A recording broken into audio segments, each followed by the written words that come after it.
Muchas gracias a los organizadores, ICCL, Felipe, Begoña, equipo, Junta de Castilla y León, María, Mibao, MITERD, Diputación de Palencia, Ayuntamiento de Palencia y a todos los patrocinadores. Para mí es un enorme placer estar aquí con todos vosotros. Estoy viendo mi reloj, es un reloj muy amable porque de momento está parado. Me está concediendo unos segundos off the record, pero ahora ya no. Yo quiero hablar de la economía del clima urbano, como habéis escuchado en la introducción, porque es el punto en el que me encuentro después de una trayectoria vital relativamente larga, con 3 décadas de hacer edificios bioclimáticos, otra década y media de promoverlos desde Green Building Council España, y ahora estoy un poco de vuelta a la calle, pero con la perspectiva de la economía. Realmente he llegado a la conclusión de que la economía es todo y sin la economía no hay nada. Lo que pasa es que la economía puede ser buena o mala, y esa es la discusión que me interesa. Aquí abajo tenéis distintas imágenes de cosas que he ido haciendo. Llevo mucho rato en la discusión de la financiación, de la renovación de la edificación. No voy a incidir mucho en eso, un poquito sí ahora, pero no demasiado. Pero sobre todo me interesa contar cosas con la idea de lo de abajo, ¿no? De bridge the gap, esa expresión inglesa tan potente en la que bridge es un verbo y un sustantivo. Y oímos tanto de mapas de ruta. El mapa de ruta realmente es decir por dónde quieres viajar. Bridge the gap significa diseñar el puente. Como hemos escuchado antes, si hay unas subvenciones para hacer cosas, eso es como si te dan la arena, el hierro y el cemento, pero realmente hay que hacer el diseño del puente. Y en toda transición, el puente tiene que estar diseñado para sujetarse a sí mismo mientras se construye y para luego cumplir la función para la que está diseñado. Y esa convivencia de estructuras es importantísima y así tenemos que diseñar nuestros proyectos de transición. Los adjetivos de la economía es algo que me lleva, si no obsesionando, pues ocupando bastante tiempo, desde hace ya unos cuantos años.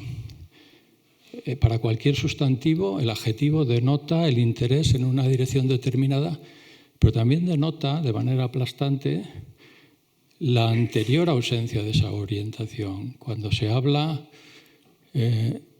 ahí tenéis una pequeña lista de adjetivos de la economía y podéis escoger los que queráis, pero cuando se habla, por ejemplo, de una arquitectura alternativa, pues es porque piensas que tiene que ser distinto lo que se hace, o una economía del bien común, pues claramente significa que lo que se está haciendo hasta ese entonces no es del bien común, ¿no? Esto tiene enorme interés. Yo tengo ahí algunas de mis preferidas, ¿no? Economía circular, social, real. Hablar de economía real significa que la economía al uso es irreal, ¿no? Economía del bien común, justa, del cambio climático, sostenible, de andar por casa. Y aquí pues yo he querido poner mi grano de arena no con un adjetivo, sino con varios, ¿no? Y expresados en inglés, porque este es el nombre de mi Think and Do Tank, como se dice ahora. Pero es que es lo que quiero hacer realmente. Y expresados en inglés funciona muy bien porque cada palabra está adjetivando a las que vienen después. Entonces empiezas por el adjetivo y acabas por el sustantivo. Ahí podéis ver, en mi caso, y ahí habéis visto como un tanto por ciento se convertía en el logo de Urban Climate Economy, que además es justo el diseño de mi distrito. Urban, lo urbano, es el marco. El clima, ya tienes un adjetivo, clima viene adjetivado por urbano, pero clima urbano va a adjetivar a la economía, pero el clima, lo importantísimo es entender que no se consigue el mismo clima según qué tipo de intervención se haga. No se consigue el mismo clima llenando la ciudad de aparatos de aire acondicionado que haciendo un urbanismo bioclimático. Pero claro, eso tiene una problemática enorme para poderlo hacer. Aquí tenéis un ejemplo pasmoso de economía del clima urbano, ¿no? y cómo lo aprecian todos los que están ahí. Es una parada de autobús, en realidad. Ahora, cuando estamos viendo ejemplos urbanos en los que ponen toldos, por ejemplo, en una plaza, no diré cuál es, pero es la Plaza Mayor de Madrid, donde realmente se concibe que la solución es un toldo porque se ha creado un problema que no se debería haber creado, pues bueno, uno puede recurrir a este tipo de imágenes. Aquí tenéis una sección de la ciudad, sección sur-norte, con varios edificios. Entonces, ahí pongo yo una escala. El blanco es el confort, rojo es calor, azul es frío. Y entonces en verano pues empezamos a colocar las cosas en su sitio y vemos cómo realmente la ciudad se recalienta mucho. Y esto lo resolvemos con unos aparatos de aire acondicionado que lo que hacen es dar confort dentro, pero crear más disconfort fuera. La ciudad se recalienta y cada vez se recalienta más. Pero en esta situación, por ejemplo, nos estamos olvidando del subsuelo. O sea, yo si hago un análisis térmico de esa sección, estoy viendo de que el subsuelo no solo está a la temperatura de confort, sino que está en una situación todavía mucho más favorable para el confort interior con respecto a la temperatura exterior. Sugerencia, pues utilizar la geotérmica, y con eso yo puedo dar confort dentro y reducir el efecto isla de calor fuera. Y si además utilizo vegetación, todavía puedo mejorar el clima exterior un poco más y por lo tanto puedo acabar reduciendo enormemente mi necesidad de instalación de climatización y creando un clima urbano mucho mejor. Bueno, si la solución directa de descarbonización es poner máquinas para que, consumiendo energía renovable, eso sí, pero si la solución es poner máquinas, esa es una vía. Si la solución es hacer arquitectura, esa es otra. Si la solución es hacer buena arquitectura y buen urbanismo, esa es otra. Traigo aquí a colación un vídeo que representa esto. Es un vídeo de Singapur, y en Singapur eso sí que es una isla climática en todos los sentidos del mundo. Es una ciudad-estado y realmente es una isla en términos de agua, tienen que traer el agua de fuera, etcétera. Pero en términos climáticos, pues ellos llegaron a contarlo esto de esta manera. Y aquí ahora es donde yo digo, dentro vídeo y a ver qué pasa.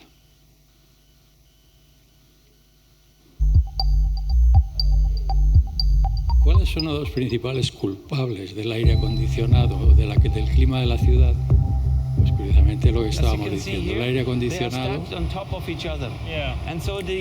Estos señores cuentan que en Singapur, donde ahí ahora su temperatura máxima anda por los 30 y temen que van a llegar a los 38, 40, lo cual con un 95% de humedad relativa, tengo que deciros que es absolutamente insufrible. Y la única manera de atacar, es el aire acondicionado. Pero claro, si haces esto, lo que está sucediendo es este efecto. Este es un vídeo muy descriptivo que he traído aquí un poco para que nos situemos en lo que de manera gráfica estamos haciendo en las ciudades. Alternativas, pues la ciudad de esponja, que es un concepto del que se habla bastante, y bueno, realmente ya sí que es vox populi esta cuestión de que en las ciudades tienen que pasar cosas para que las ciudades no se recalienten demasiado, pero ¿cómo hacerlo eso? Porque esas cosas son muy costosas, están fuera de la economía, ¿no? Futuro incierto de las ciudades que no existirían sin el aire acondicionado. ¿A dónde hemos llegado en urbanismo, no? Bueno, sí que es cierto que a principios del siglo pasado había un culto enorme a la máquina y de hecho la máquina nos ha quitado muchísimo trabajo a los arquitectos, pero hemos vendido nuestra autonomía por un plato de lentejas realmente, ¿no? Los edificios dejaron de ser el aparato termodinámico que siempre tendrían que haber sido porque pusieron ese trabajo en manos de las máquinas. Dentro de la ciudad climáticamente neutra, pues se hace este tipo de cuenta. Entonces es una cuenta muy bonita porque al final salen las cuentas, ¿no? Salen las cuentas que dicen, aquí tú inviertes no sé cuánto, no sé, unas cuantas intervenciones sostenibles en la ciudad y al final resulta que lo que sale esa columna roja y al final Los ingresos que tú consigues con eso son la columna verde oscura, pero si consideramos la columna verde clara, que son los cobeneficios, ojo al dato, pues efectivamente el balance saldría. Pequeño problema, los cobeneficios no están valorizados, o en algún caso se pretende entrar a valorizarlos, pero están minimísimamente valorizados. Realmente, si los valorizáramos a fondo, esa columna verde clara sería como 10 o 12 veces más grande. Entonces, ¿cómo se ataja este problema? O sea, la manera filosófica, la manera clara, pues sería comenzando. A mí me gustan mucho estas estructuras tipo cebolla, ¿no? Porque realmente la manera como se está atajando esto ahora es que tiene que ser a través de la financiación, pero realmente la verdadera manera de resolver esto es a través de los valores. Valores significa que si un ciudadano considera que su casa sea sostenible, si un ciudadano considera que su casa tiene que ser sostenible como el primer criterio de su vida, o tal vez después de dar de comer a sus hijos y esas cosas, si lo pusiera muy alto en su esquema de valores, no tendríamos que estar hablando de a ver cómo hacemos para vender la rehabilitación, nos la vendrían a quitar de las manos. Entonces, en mi esquema filosófico, esto comienza por los valores, luego comienza por esquemas mentales de las ciudades y de los ciudadanos que tienen que sentirse culpables y responsables de rendir cuentas de su modo de vivir, y luego ya entra la industria y entra un apoyo financiero para resolver eso. Pero realmente la cebolla hay que entenderla en el sentido importante de qué es lo primero, ¿no? Y lo primero son los valores. Por lo que vimos últimamente, o sea, los últimos premios Nobel de Economía siguen hablando de más de lo mismo. O sea, no hay un cambio en la ciencia económica. Dije al principio que cada vez estoy más interesado por la economía, pero en ocasiones cada vez siento más deseos de denostarla, porque es una ciencia que, si no considera la cuestión medioambiental, y es una ciencia contable fundamentalmente, es una ciencia contable que, si no considera la parte medioambiental, tiene un agujero desconocido del orden de un 95% en sus cuentas.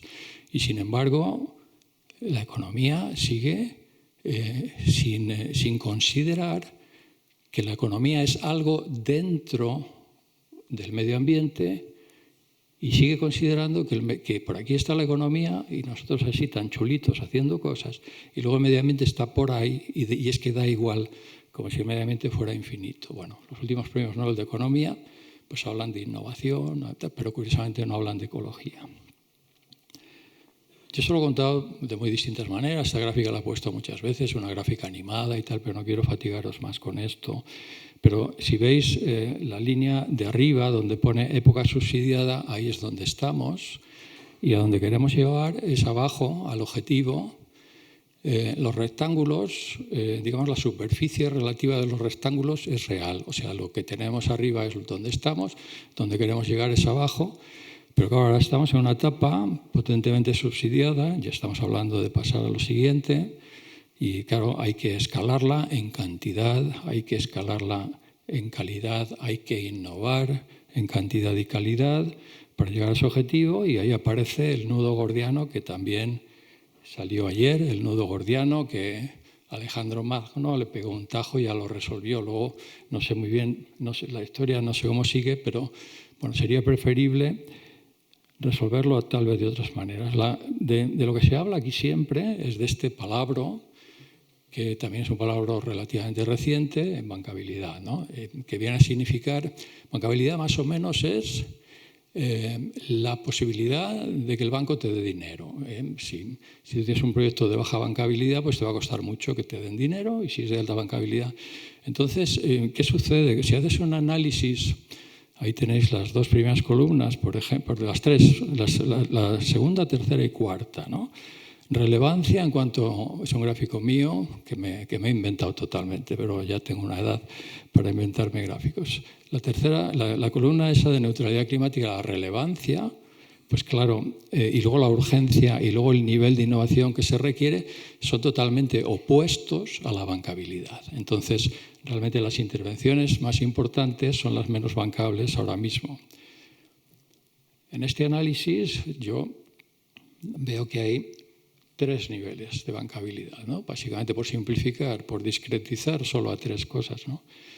Hay inversiones altas o muy altas. Todos conocemos el cambio alumbrado LED. Ese es un clásico de las intervenciones municipales de altísima rentabilidad. En 1 o 2 años se paga a sí mismo, ¿no? Por el ahorro. Luego hay un ámbito de rentabilidad media, que yo digo que es rentabilidad media y es el de la rehabilitación de la envolvente, que en todos los presupuestos climáticos de la misión ciudad, de todas las ciudades, este aparece de una manera enormemente consistente como responsable del 50% del presupuesto. El 50% está en manos de los particulares. Y digo que tiene bancabilidad media porque pocos particulares quieren hacerlo esto. Yo también soy de los que creo que de repente pueden ser muchos más, ¿no? Si conseguimos que no se desplome en estos momentos críticos. Pero de momento es una bancabilidad media porque no hay una demanda, ¿no? Y luego hay una bancabilidad baja, que es donde están las infraestructuras verdes, donde está la vulnerabilidad, como hemos oído bastante en las ponencias, ¿no? Ahí hay que poner un dinero, pero que no es un dinero que tú vayas a tener un retorno, ¿no? Pero es intervención en infraestructuras y es cuidar de los que lo necesitan. Y eso sí, es una misión muy propia de las ciudades. Se puede generar una dinámica con todo esto. Es un juego con las cartas marcadas, pero de aquí la belleza. Digo que es con las cartas marcadas porque si alguien piensa que realmente nosotros decidimos muchas cosas en economía, pues bueno, mayormente es que no, pero sí que tenemos cierta cancha para hacer cositas y ese es nuestro juego. Y así estoy contando esto, que es ahora un poco el meollo de la cuestión, y he llegado a la conclusión de decir la rehabilitación, ya un poco cansado, porque llevo 15 años sin conseguir convencer a mis vecinos de que rehabilitemos mi inmueble, y entonces he dicho, bueno, pues joder, tiene que ser para el que se la merezca. El que se la merezca es el que no tiene y lo necesita, y el que se la merece también es el que sí tiene y lo quiere hacer, ¿no? Y así, pues en este proyecto apoyado por el Ayuntamiento de Valladolid, lo mencionaba antes Juan Luis, ¿no? Con la colaboración del Instituto Universitario de Urbanística, de EOS, de AICE, de Cíclica y de IREC, pues hicimos este proyectito que es el que os quiero contar ahora. Es en este distrito que ya enseñó Juan Luis, es un distrito súper jugoso, es donde vivo yo, en el centro de Valladolid, pero son 1.400 viviendas, 7 edificios no residenciales, una avenida principal, un río, 3 puentes, uno de ellos bien de interés cultural, otro de tráfico rodado, una pasarela, un parque. Es un distrito muy denso, en cierto sentido, pero por otro lado muy espojado. O sea, es un distrito de enorme interés, en el que, como podéis ver, el ciudadano rehabilita mucho. Al menos el 60% de mis vecinos han cerrado su galería, ¿no?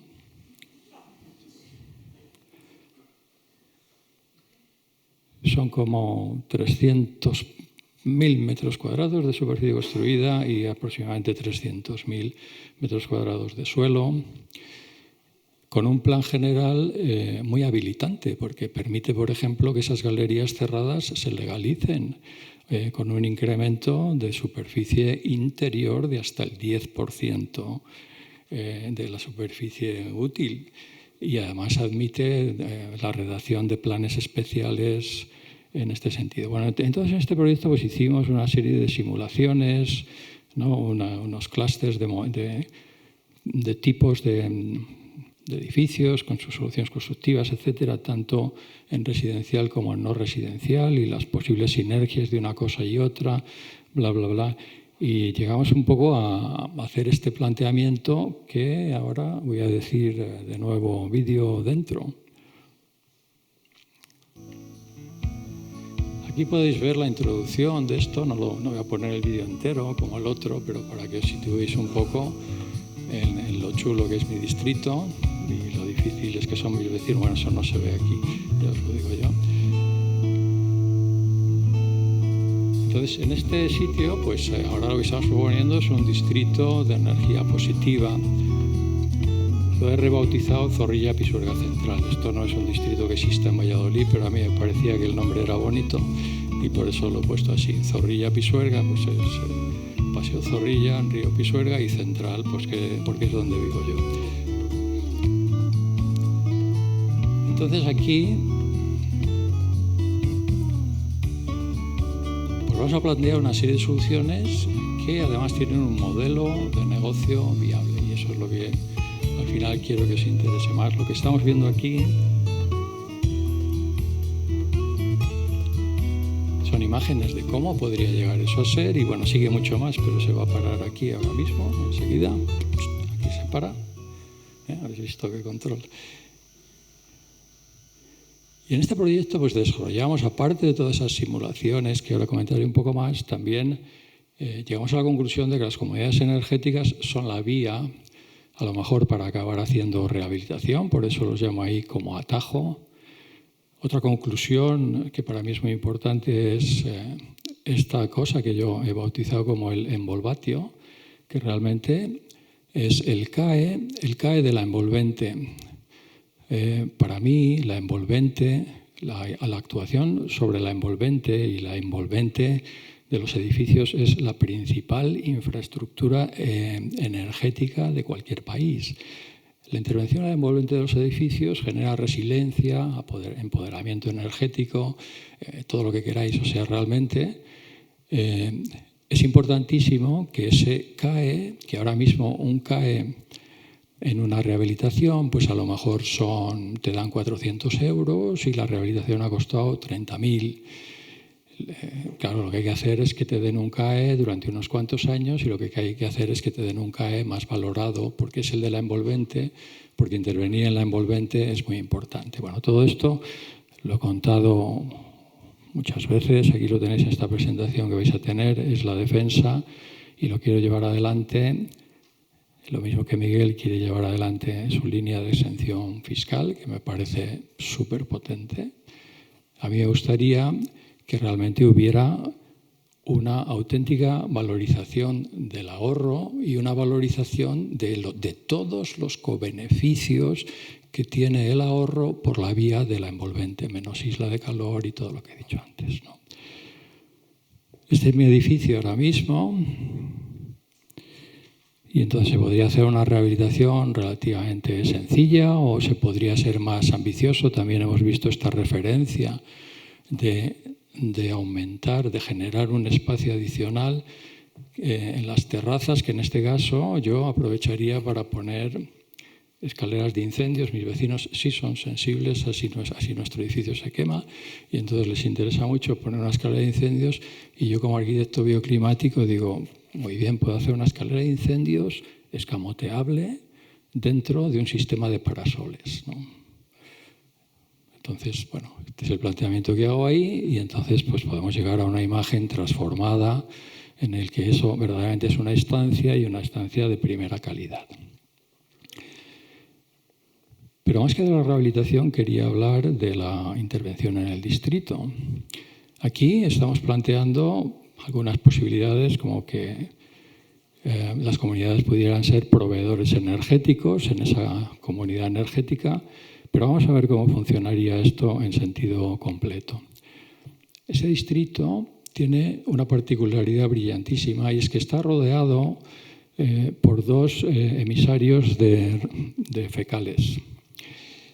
Y aquí no os estoy hablando de mis vecinos, lógicamente. Cuando hablo de la red de fecales, es dos grandes colectores, uno por el Paseo Zorrilla y otro por la avenida de Salamanca, que cada uno con una potencia de 7 megavatios. Si entendéis un poco lo que significa esto, eso significa que yo puedo crear una central de distrito y hacer este sería el intercambiador que meteríamos, son dos intercambiadores de 300 metros de largo, y conseguir que mi central, mi bomba de calor centralizada para dar calor y frío, conseguir que no necesitara una torre de refrigeración exterior. Esto lo que significa es bestial, porque realmente es que vas a tener una bomba de calor, pero que no genera el inconveniente de esa unidad exterior de disipación que complica el efecto isla de calor y crea ruidos, sobre todo si es a nivel vivienda a vivienda. Distribuir frío a residencial es una novedad total, o sea, tú ahí necesitas cambiar unas cuantas cosas, pero es asumible. Y por supuesto puedes interactuar con otros edificios o tirar de la capacidad de los vecinos de proporcionar, de convertirse en proveedores energéticos por fotovoltaico. En el distrito se puede instalar 1,3 megavatios pico de fotovoltaico y también intervenir, lógicamente, en todas estas cuestiones de naturación urbana, permeación de pavimentos, gestión de las aguas. Pocas cosas hay más desastrosas que la gestión del agua en una ciudad, especialmente si también quieres regar con ella, porque realmente estás tirando aguas muy pobremente contaminadas al lado de árboles que se están muriendo de sed porque la normativa municipal está impidiendo regar, porque se necesita el agua para beber. Bueno, entonces ahí tienen que pasar muchas cosas, pero por ejemplo me interesa muchísimo la depuración de aguas negras para el mantenimiento de la vegetación local. Y esto yo más o menos lo vine a resumir en una de mis charlas, ya muchas, diciendo esto, ¿no? To be green or not to be, there is no question. Bueno, entonces aquí pues empezamos a hacer el análisis y entonces, claro, lo ideal sería rehabilitar todo a tope. Y entonces rehabilitando todo a tope, ¡zas!, ya conseguíamos nuestro objetivo casi en directo. Pero realmente esto es inviable. O sea, ni las 1.400 viviendas van a rehabilitar, ni todas lo van a hacer a tope. Por lo tanto, empezamos a corregir nuestro cálculo y empezamos a introducir distintas soluciones y al final esta es la que planteamos, ¿no? Y con esos resultados que nos permiten acercarnos muchísimo a la neutralidad climática. Todavía tenemos margen para acercarnos más, interactuando. Estamos, que lo habréis visto, ¿verdad?, con todos los ponentes. Ahora me tocó a mí. Interactuando con otros edificios no residenciales o el río Pisuerga, que pasa por Valladolid. El potencial energético del río es enorme, pero probablemente sea difícil utilizarlo, pero ahí está, ¿no? Entonces podemos llegar a unos niveles. Si la cazo puede que tenga recompensa, así que pensaré en ello. ¿Cuál es la conclusión final? Porque ya estoy llegando a ella, me estoy pasando 2-3 minutos tal vez, pero es que mi reloj empezó en el minuto 25 y pensé que tenía 30, y es lo que voy a tardar en cerrar, 3 minutos máximo. Es muy interesante hacer una gráfica como esta, que no podéis leer, pero yo os digo lo que cuenta, donde se pone lo que cuesta cada cosa, quién se beneficia y para qué y cómo se puede conseguir que otro se beneficie de eso al propio tiempo que tú mismo. Por traducirlo, esto es una jugada tripartita empresa, ciudad, ciudadano, en la cual la empresa, y en este caso el proyecto que se está haciendo sería con EOS, Renovación Profunda, de hacer esa central de distrito. La empresa crea el modelo de negocio, invita a los ciudadanos a participar. Fijaos lo que tenemos aquí. O sea, esta empresa invita a los ciudadanos a participar en una comunidad energética y la invitación es de distintas maneras. El ciudadano sencillamente puede comprar calor o frío. Y además va a comprar ese calor o frío con un 30% de descuento, porque la empresa se lo va a vender así de barato, especialmente si la empresa consigue un apoyo de un 20 o un 30% para hacer una instalación que costará 18 o 20 millones de euros. Pero también el ciudadano puede participar en la financiación y también el ciudadano puede convertirse en accionista de esa comunidad energética. Y también el ciudadano puede convertirse en proveedor energético. Si tiene una pérgola fotovoltaica o una fachada fotovoltaica en su edificio, se convierte en proveedor energético. Entonces, con eso se crea esa comunidad energética con relaciones muy distintas y el promotor, la empresa, ejecuta y explota. ¿Qué hace la ciudad? La ciudad pues tiene un trabajo envolvente, pero realmente la ciudad, para que esta instalación se pueda hacer, la ciudad tiene que ceder un sitio, tiene que pasar una serie de cosas, con lo cual la ciudad algo tiene que recibir, ¿no? Pero bueno, de momento la ciudad constituye ese ámbito de negocio, crea un marco de confianza, define la estructura para mayor interés ciudadano, alberga todas las instalaciones, facilita los procesos administrativos, tutela la explotación, apoya a las familias vulnerables y con ese ingreso que la ciudad obtiene desarrolla las infraestructuras verde y azul. Se trata de ir transformando la infraestructura gris en verde y azul, mejorar la naturación urbana. Y finalmente el ciudadano decide, he dejado de verlo porque creo que ya el mensaje empieza a estar claro, que me tengo que ir, pero es la penúltima. El ciudadano decide, yo ya no lo veo ahí, el mensaje es muy claro. Perdón. Podemos dar para atrás, son 15 segundos. El ciudadano decide el nivel al que quiere intervenir. Sí, lo he sacado yo. El ciudadano decide el nivel al que quiere intervenir y participa activamente. Con esta idea de que en definitiva no es economía circular, sino que es circularidad de la economía, donde realmente todos, con un poco de generosidad, lo que hacen es hacer circular sus beneficios y entonces no resulta improbable que el ciudadano al final pueda decidir rehabilitar. Yo sí me lo creo, porque si el ciudadano ha entrado a este negocio energético a nivel de barrio, van a haber pasado muchas cosas en el proceso y probablemente el ciudadano decida rehabilitar porque es lo mejor que puede hacer, porque el modelo de negocio de la rehabilitación está en la revalorización del inmueble sin ninguna duda, además de todo lo que ya sabemos y nos han contado. Bueno, esto que os pongo aquí, pues os comparto una contestación que yo di a mi compañera de vida cuando me dijo, pero bueno, ¿y tú por qué te metes? ¿Quién te manda a meterte en todos estos líos?